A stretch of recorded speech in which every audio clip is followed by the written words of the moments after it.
And he came around to understanding that what is happening in Gaza is, in fact, an atrocity. I think he discovered that Epstein was a serious player in Washington warfare that's going on. So it's a strange combination. On the one hand, Antifa, which is almost a radical Bolshevik-like organization. Remember, we supported the Israelis along with the British, especially British MI6, in its effort to destroy the Assad regime and create chaos in Syria. Well, we've got it. But there are so many people that have been paid handsomely for their support of Israel in the past right now holding office. I don't think that's going to change very, very soon. But nevertheless, I think Mr. Netanyahu wants to proceed with this. And of course, the West Bank is also on the agenda. But the difference is that those who were wounded will never return to duty in Ukraine. Ukrainians don't have a developed medical infrastructure and evacuation system. The last thing that he wants to do is have to govern and administer territory that is historically, culturally, ethnically, linguistically hardcore Ukrainian. Well, I would say that most people realize that Charlie Kirk was not killed for what he said. He was killed because people all over the world were listening to him. And as a result, somebody somewhere decided that he presented a danger to the status quo. He had moved in a lot of his thinking further and further away from what we normally call the Israel lobby and its policies and thinking. And he came around to understanding that what is happening in Gaza is in fact an atrocity. I think he discovered that Epstein was a serious player in Washington and that it was vital to release the files, even though it would expose many, many famous people. There needed to be an understanding that the Mossad, working probably with the CIA, had a lot of information about people they didn't want to release, and that this was being used for blackmail purposes. He also spoke directly to President Trump when he was up at a party in the Hamptons on Long Island about the wisdom of attacking Venezuela, and that, of course, offended Donald Trump. He suggested that probably wasn't a good idea and shouldn't be done. And so I think if you look at his development over the last 6, 7, 8 years, he moved away from a very, I don't want to say naive, but innocent view of the world and the United States in it to one that was much more critical. And I think his statements were resonating very strongly with people under the age of 40 who listened to him and agreed with him. So somebody decided he had to be stopped. Well, let's first see what the investigation actually produces. We already know a great deal about the people that are funding it. They are very wealthy people in places like Los Angeles and New York City. They're also, interestingly enough, for the most part, strong Zionists, and they seem to be advocates for much of the warfare that's going on. So it's a strange combination. And on the one hand, Antifa, which is almost a radical Bolshevik-like organization, almost, I would say, anarchistic in some of its thinking, seems to be strange that people supporting it would also be in the Zionist camp, but that appears to be the case. But we'll see.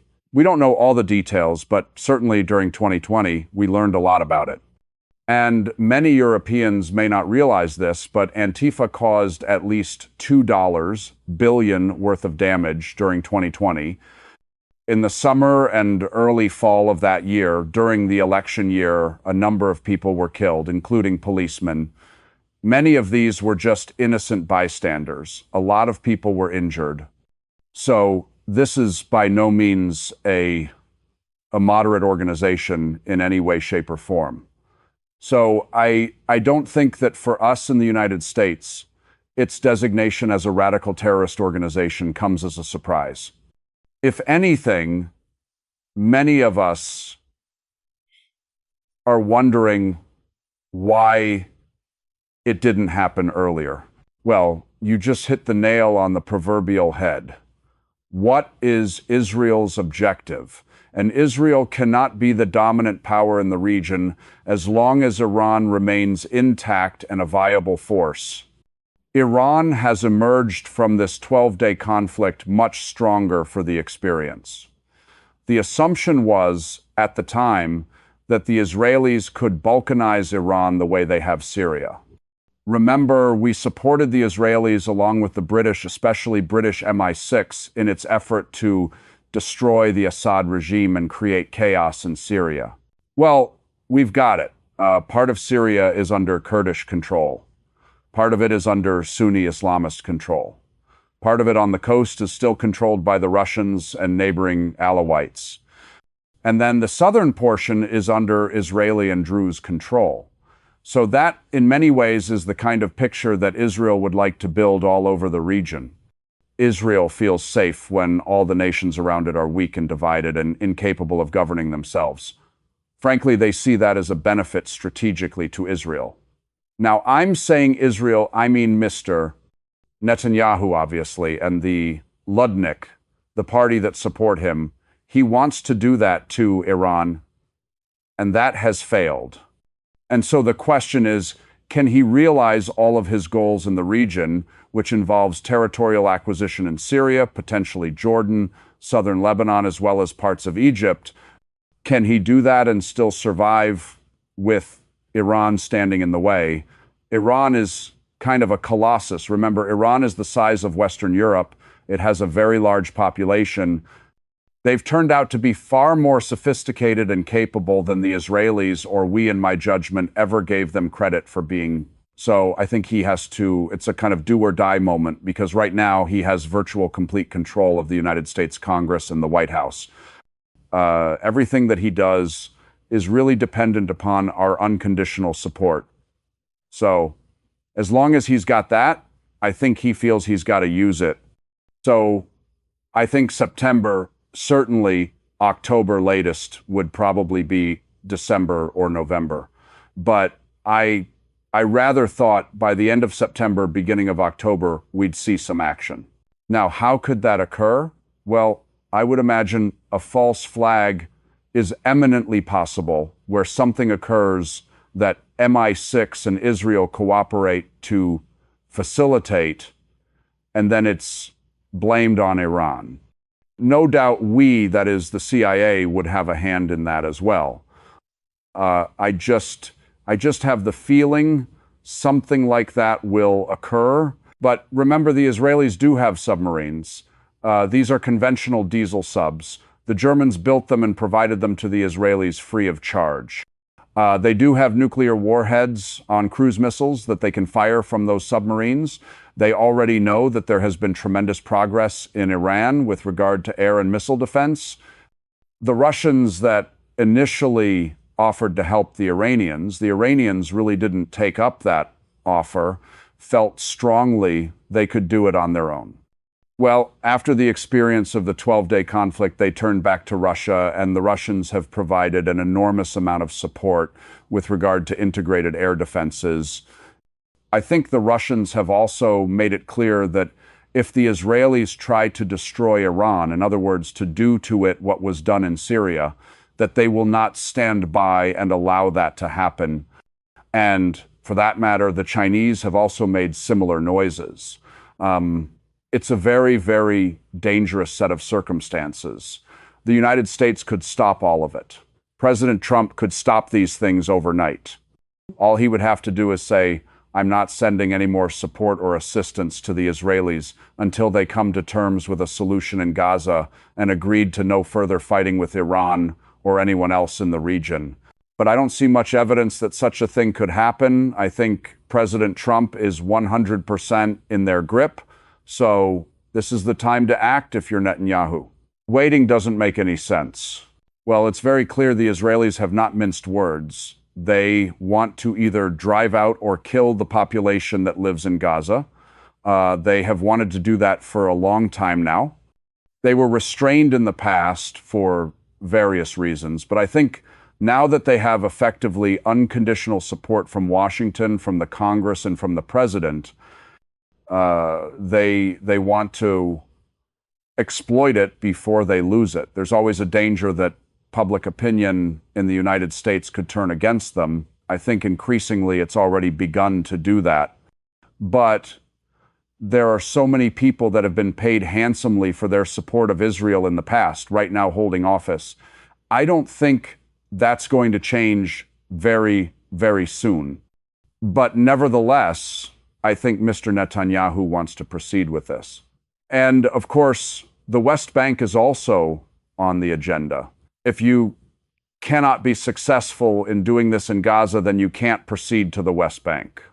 And if you look at the Greater Israel Project as it's outlined on the map, it includes Egypt across the Sinai, Sinai to the Nile River Valley, and a little bit beyond southern Syria, southern Lebanon, parts of Jordan, and potentially at some point even parts of Saudi Arabia. So, this is something that has to be accomplished sooner rather than later, because again, if you lose the unconditional support of the United States halfway through this thing, the whole game is up. Oh, Turkey. Oh, yeah, absolutely. The Turks have a very good army, and they can mobilize a couple of million men in the space of 40, 60 days. So they are in a position to absolutely defeat the Israelis on the ground. Obviously, the Israelis also make it clear that they do have nuclear weapons. They don't say publicly, but they imply it frequently. In fact, Mr. Erdogan said on numerous occasions, we know what you have and we're not afraid of you. But I think he actually is, because Turkey's economy is very fragile. They're investing heavily in their infrastructure, so they are reluctant to put all of that at risk. And again, everything hinges on the United States. Israel has right now the unconditional support of the United States. That means its armed forces and its economy, because we are compensating for the damage done to the Israeli economy. If it were not for us and tremendous infusions of cash, the Israeli economy would have collapsed a long time ago and everyone would be immigrating. I'm talking about the Israelis themselves. So you put that picture together, he's got to act sooner rather than later, which is why I thought that something again would happen with Iran in late September, early October, latest, obviously, December. Can I ask you then just next, again, since last time we spoke, I call it the Trump-Putin two-step in the introduction. They meet in Alaska. It looked like a lot of theater. There didn't seem to be much progress. Or, in your opinion, is this the first step towards the end of the Russian-Ukrainian conflict? I mean, how do you read it? Well, in a strange sort of way, I think the conflict is on the road to a conclusion. There's no question about that. The war on the battlefield is largely over. The Ukrainians are defeated. They've lost somewhere between 8 million Ukrainians in uniform. There are only people that are totally delusional or simply want to lie their way out of this business won't admit that we do still have people in Washington, and unfortunately, I think President Trump is listening to them, because he repeats the same nonsense who insists that the Russians have lost 1 million dead, and that's not right. The Russians have lost about 120,000, perhaps another 100,000 or more wounded. But the difference is that those who were wounded will never return to duty in Ukraine. Ukrainians don't have a developed medical infrastructure and evacuation system. The Russians do. They've saved most of the lives of the wounded, and most of them have been able to return to active service. In addition, of course, Russian manpower continues to increase. They're bringing in roughly 35,000 men a month. And the war is actually as popular as a war can be. It is certainly widely supported in Russia. People are willing to fight for their country. The opposite is the case in Ukraine. Anyone who can do so is avoiding service and wants to get out of the country. No one wants to be sent to the front right now, because that's viewed widely in Ukraine as a death sentence. So I think it is winding down. However, the regime is dedicated to maintaining the facade that there is still some hope, and their supporters, their globalist governmental supporters in Great Britain, France and Germany obviously are sticking with the lies and arguing that there is still hope, and they are talking about some very foolish things. I think they've given up on the use of any forces on the ground because, quite frankly, the British Army is a shadow of its former self. If they were lucky, they could get maybe 20,000 men on the ground in Ukraine. The French can't do much better. The Germans, I don't know what kind of an army they've actually got, if any at all. And in Germany's case, the army has been seriously denationalized. Anyone who expresses any view that could be called German nationalism is on his way out of uniform. And of course, Eddie, all of us who serve in our respective armed forces, whether it's Irish or British or German or French, we're all nationalists. Why else would we be in uniform if we didn't love our country and we weren't willing to defend it? So that's a very stupid approach. But the Germans are still suffering from the what I call the 80-year apology tour, which really needs to end. So I don't see anything happening on the ground, and clearly I think Mr. Trump has made it known to everybody who wants to listen to it on more than one occasion. He's not going to send any U.S. Army troops into Ukraine. So my own view is he ought to get them out of Europe. I mean, if they're not going to do anything, and I don't think they will, we need them back here in the United States. We've got our own problems. We don't need to spend the extra money. I think he believes that, but he's afraid to say it publicly. At the same time, the NATO allies are talking about a no-fly zone, which I think is an invitation to disaster. They recognize that the Russians do not usually fly a lot of manned aircraft through Ukrainian airspace. They rely more heavily on missiles and standoff attack strike systems, and they are more than adequate to deal with the problem. But they also have a very formidable integrated air defense system. And anybody who enters Ukrainian airspace, that is from NATO, will be picked up almost immediately as soon as it crosses the line into Ukraine. It will be targeted and ultimately shot down. Now, perhaps the globalist governments who are on their last legs in Paris, London, and Berlin want that as a means of somehow or another justifying themselves or staying in power. I don't think it'll work. And I think people in Washington don't care to be dragged into this on an involuntary basis. It's one thing to put up a brave front and pretend that you're doing something noble by supporting this corrupt regime in Kiev. But it's quite another when you actually have skin in the game. And the people that have been sending money over there, a lot of that money has ended up in their pockets anyway through various means. They don't have skin in the game, and I don't think they want to put any in. Do you think then that is Putin playing? Napoleon, I see him over your shoulder there. Napoleon's maxim about, but never interrupt an enemy making a mistake. I think that came from the Battle of Austerlitz in 1805.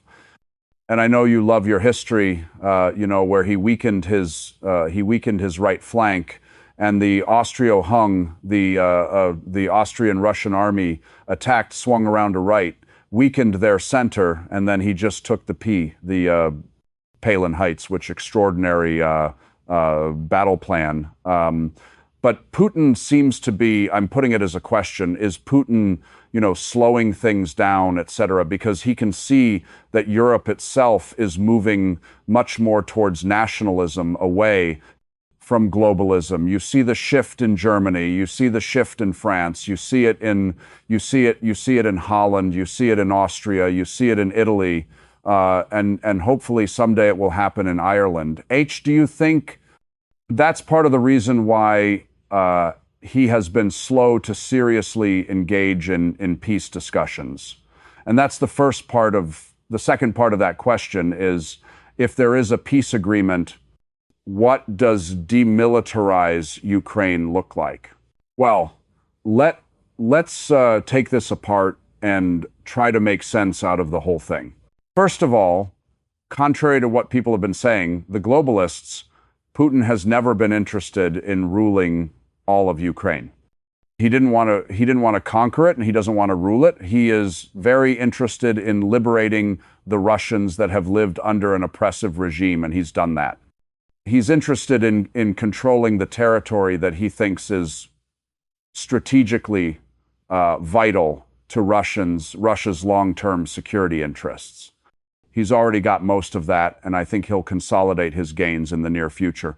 I think ultimately Odessa will fall under Russian control as well. Odessa was never a Ukrainian city. It was always a Russian-speaking city. So I think that will happen. I'd be surprised if Kharkov doesn't also end up under permanent Russian control. But much beyond that, the last thing that he wants to do is have to govern and administer territory that is historically, culturally, ethnically, linguistically hardcore Ukrainian, and the Ukrainians in the West in particular. Once you approach the Polish border, those people are fiercely nationalistic. They want nothing to do with the Russians. He knows that what he would like to see happen there is that the part of Ukraine beyond the NPA River that remains free of any Russian presence is simply neutral. And he would like something on the model of Austrian neutrality, which has worked very well, by the way, worked extremely well for the Germans. In fact, Austria's standard of living has finally surpassed Germany's standard of living, and the Austrians have in no way, shape, or form suffered under this neutrality act. On the other hand, they've really profited. I think the Ukrainians would profit more from neutrality by being a bridge between the two. But the point is that Putin's not interested in a major war. Now, the other point that everyone overlooks, why is Putin staying where he is? Why is he not moving faster? Why does he only control the areas that are historically Russian? Well, I gave you part of the answer.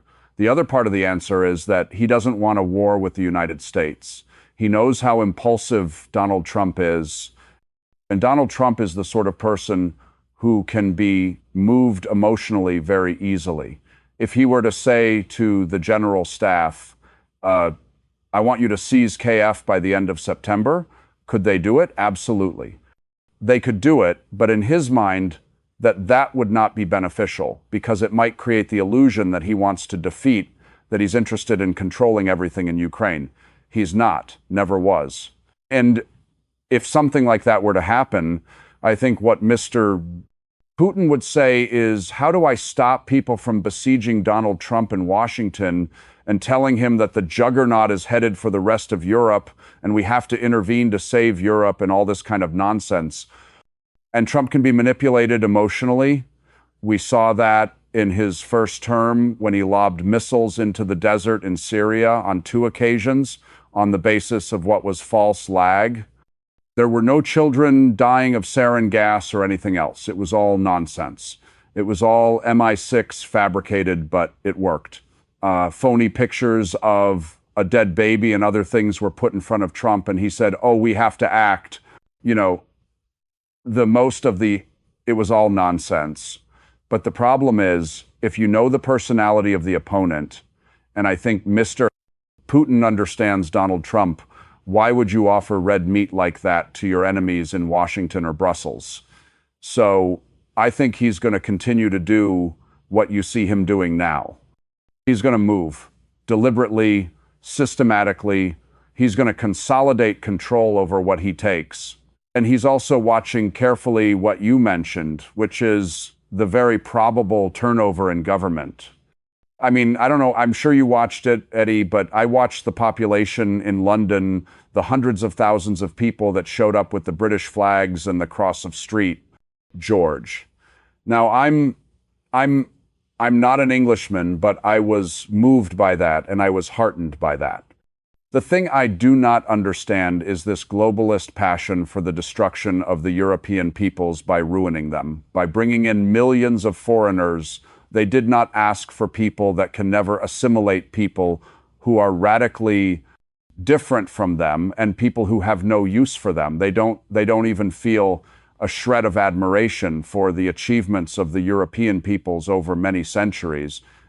So I was encouraged by that, and I hope to see more of that.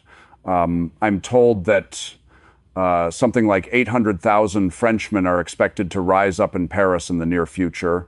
I certainly hope so. Again, you know, France is one of the cornerstones of Western civilization. Do I want to see that overrun and become a part of North Africa and the Middle East? I don't think so. I think it has value. This is the other thing. And for some reason, the globalists have taken over the education systems and convinced people in Ireland, Scotland, England, Wales, France, Germany, Spain, that they themselves, people of these countries, have no real value. You know, that they have something to apologize for. Well, none of us is responsible for what our ancestors did 100 years ago. None of us is responsible for the people our ancestors slept with. The only thing we're responsible for is what we do. But we all have a legacy. We all have inherited this great trust from the past, and we want to preserve it, or we should. And I hope that that's the case in Ireland as well as it is in Britain and France and Germany. I think Putin understands that this is now moving positively in the right direction for Europe. And he knows that the nationalists in these countries are not radical in their views of the rest of the world. They're not interested in marching into Russia. They're not interested in fighting anybody anywhere. They want to fight for their country at home. I think he knows that. So if you put all of those things together, I think you can understand why he's doing what he's doing. I find that analysis very compelling. I just wanted to ask you one last question. Colonel, you made a very interesting statement very recently about history's wheels turning, about basically the twilight of the great European dominance and something else beginning to replace it. And, you know, can you just walk us through that? Well, if you look at history as a cyclical exercise, you have the rise, and then after you rise, you peak, and then you begin to fall. But inevitably, there is a tendency to rise again. I think at the moment, for reasons that have a lot to do with ourselves, with our own policies, particularly in the United States, we are on a downswing right now. We shipped our own manufacturing base overseas. The Chinese did not come across to the United States, grab us by the throat, and say, give us your manufacturing base. No, we were eager to send it over there because the wealthier classes, what I call the CEO and shareholder classes, saw an opportunity to dramatically increase their wealth by selling out the working class, selling out the middle class, make it impossible for families that 30, 40 years ago could earn a very good living, could own a car or two, a house, send their children to school, put food on a table, to now people that are on the edge of poverty, that are having trouble making car payments, that are looking at rising gas prices and wondering if they can buy enough gas so that they can take the car to work. People that once had very good paying jobs that now have very poorly paid jobs. I mean, this is not new. This has been going on for some time. But we let this happen to ourselves. And then on top of this, we have this massive wave of immigration. We have an estimated 50 million people living inside our borders who are not Americans, who were not born in the United States. And people say, well, immigration is such a good thing. Well, between 1920 and 1970, we had almost no immigration. And that was the biggest period of our economic expansion, during which we were more productive than we'd ever been in our history. We shut down immigration in 1924. It did not reopen until after the Second World War. And then it was modest because we had quotas for people. We were interested in maintaining the stability of our society. It's a balance of who was here, where they came from, and how they would contribute. We threw all of that out of the window over the last 30 years. And now we have a serious problem on our hands. And I think we're going to have serious conflict inside our country, similar to what you see happening in Britain and France and elsewhere. We're just a little bit behind. We're also a larger country, and it takes longer for things to happen. So we've got challenges ahead. We've got to deal with this illegal alien problem. We've got to enforce our laws. We have not been enforcing our laws. We haven't guarded our borders.